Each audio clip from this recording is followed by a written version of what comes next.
Oh, garden compost. The stuff that improves your soil and makes your plants grow stronger, provided you store it properly and include the right ingredients.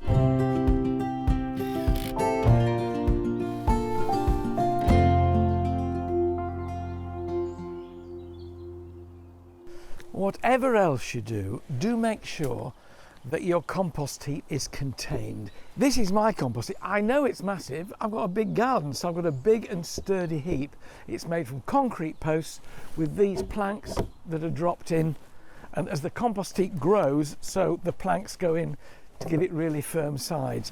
You can see it well mixed. It's all steaming up here, and if you put your hand inside it, it's burning my fingertips. But down about here, halfway down, it will already be looking like this.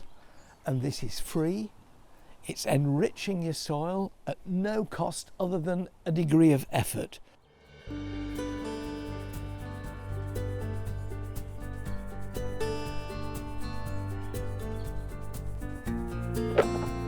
A good place to start if your garden's an average size is with a simple wooden 1 metre by 1 metre slot down compost bin. You can buy them in kits, and if you're handy with a drill, they're easy to put together. This one will take up to 650 litres of waste, and the boards slot in and out, making accessing the compost easier. So there you have it, the perfect solution for a medium-sized garden. If you've got a tiny garden with no room for this, then you can get those narrow bins that you can fit in. Always worth it. It rots down better in a container. The thing then is to decide what to put in it and what to leave out.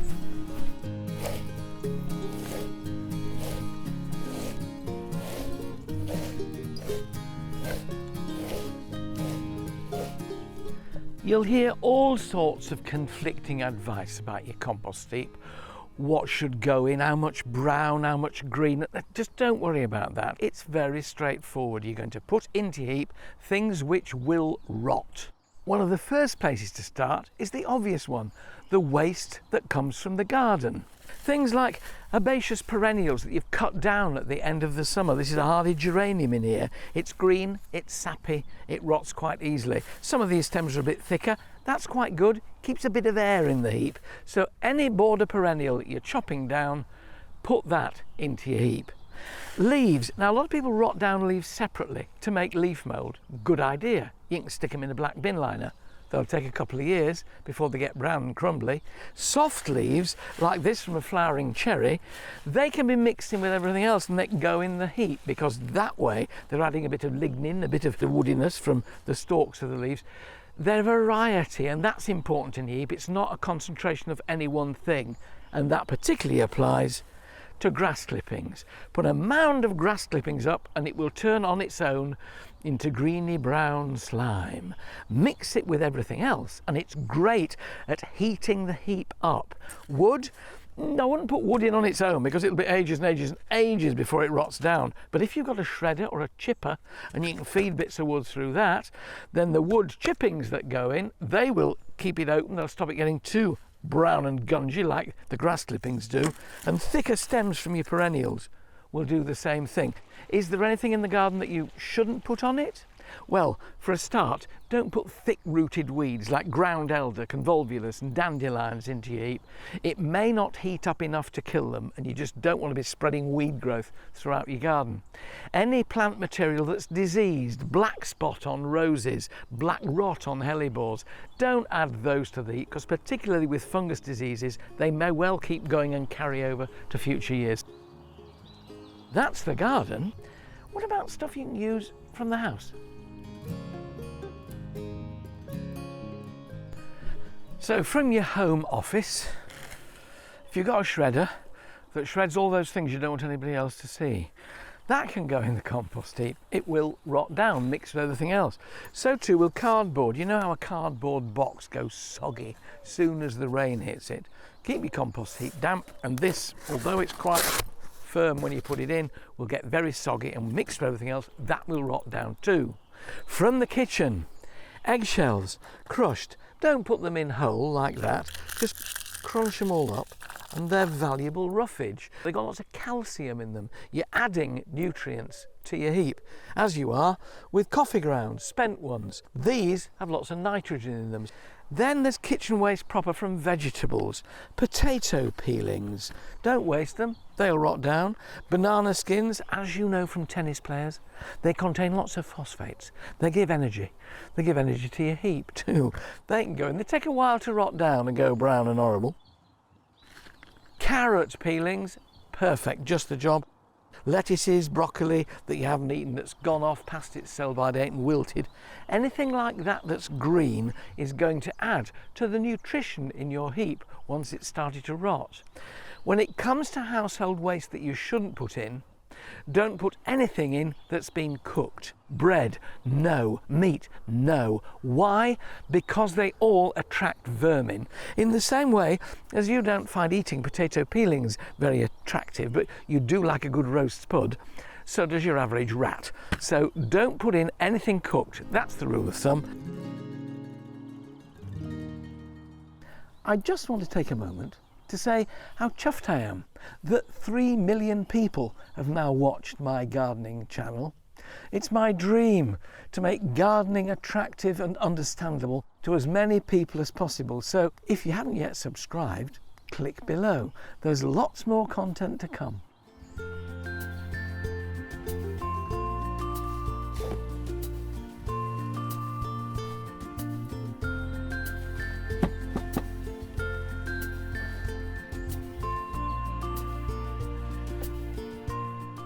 So I've put a good layer of mixed garden waste on the bottom. I don't really want to start with stuff from the kitchen. That'd be better off higher up, just because this gives me a sort of well-drained bottom layer to start with. More of it going in, those stems which are slightly thicker, the lawn mowings and the leaves mixed together. What's key at this stage, as it goes in, is to keep mixing it up. Why? Because the mixture makes it rot down faster. Right. Onto the rest of it. Shredded paper. That can go in. Next bit, cardboard.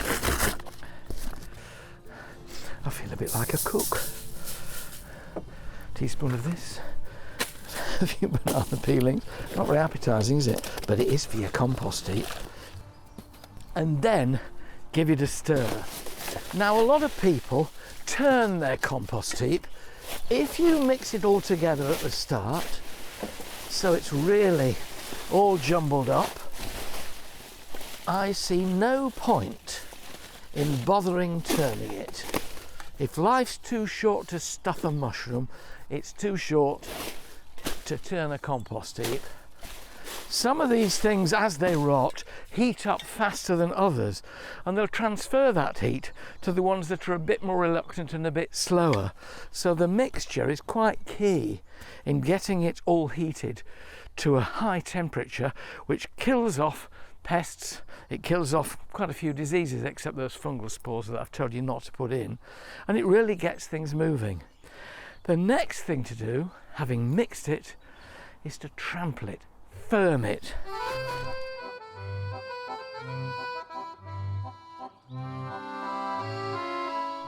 If there's too much air in there, the compost heap will dry out, and when it dries out, rotting stops.